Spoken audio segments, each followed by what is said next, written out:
So today I want to talk about one thing that could cost you thousands of dollars of profit, as well as years of time to hit the goals you want with Amazon. And this is a mistake people do with their listings. And actually, I had a client just go through this recently, and this is why it's so top of mind for me. And I want to make sure no one else does this as well. So, a client of mine has a product that updates yearly. Okay. So every year it changes, it gets a little better, it gets different, everything like that. So each year, they're making new listings. Okay. You guys probably can see where I'm going with this.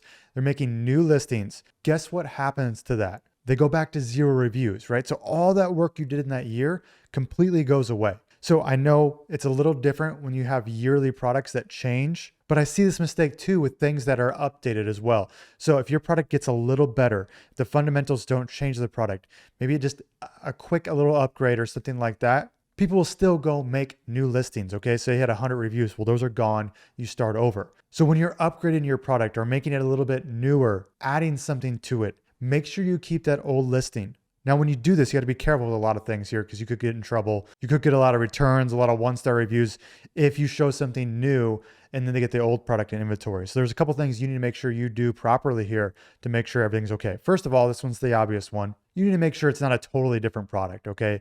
You can't sell something that's red and then just update the listing to blue. Like that's not gonna work, okay? You can't just sell, a lemon squeezer and then sell a garlic press on that same listing. You can't do something like this. But if it's a product like a lemon squeezer and you make it a little bit bigger, maybe you just add a rubber handle to it or something like that to improve the product, you can get away with this. Now there's 2 ways when you get the spot and you're updating your product. One is you can make it a variation of that product. It could be the updated version. It could be the rubber handled version of this product. That way there's a clean transition, right? So if you have old inventory, new inventory, they're at least picking between the two so they know exactly what they're getting. Otherwise, you're going to make sure that old inventory is completely out before you put something new in there. If you order something, they're expecting a rubber handle, they don't get it, you're going to get a 1-star review. So you got to make sure that inventory is separate or completely gone before you change and update things. So my favorite way is, of course, adding a variation to the parent listing to make sure the reviews stay and there's complete separation of the inventory. Again, otherwise, make sure you dispose of all the other units, send them back,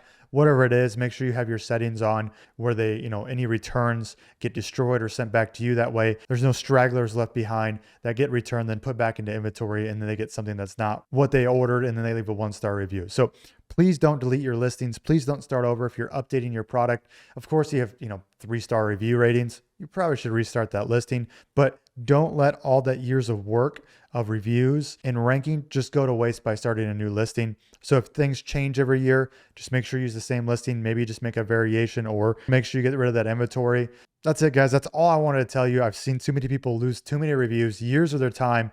And obviously reviews lead to conversion rate. Conversion rate leads to more sales. More sales lead to better organic ranking, which lead to more sales and overall more profit, right? A better Amazon FBA business. So just a story I've seen with a client here recently. So do not waste reviews. These take a long time to get. They're their most precious resource. Obviously, this is a little gray area with terms of service on Amazon, but just make sure you do it properly. That way there's nobody complaining, leaving you 1-star reviews for getting a product that isn't displayed on that photo. All right, guys, that's it. Make sure you hit the subscribe button if you want more tips, tricks like this, as far as making sure you're getting the best bang for your buck with your Amazon business. Also, down in the description below, there is a free community I put up in a school group that is talking about everything Amazon FBA. So if you guys want to hop in there, there's videos, there's community, there's accountability, everything like that. Free group link down below. Make sure you check that out. Otherwise, guys, see you in the next one. Bye.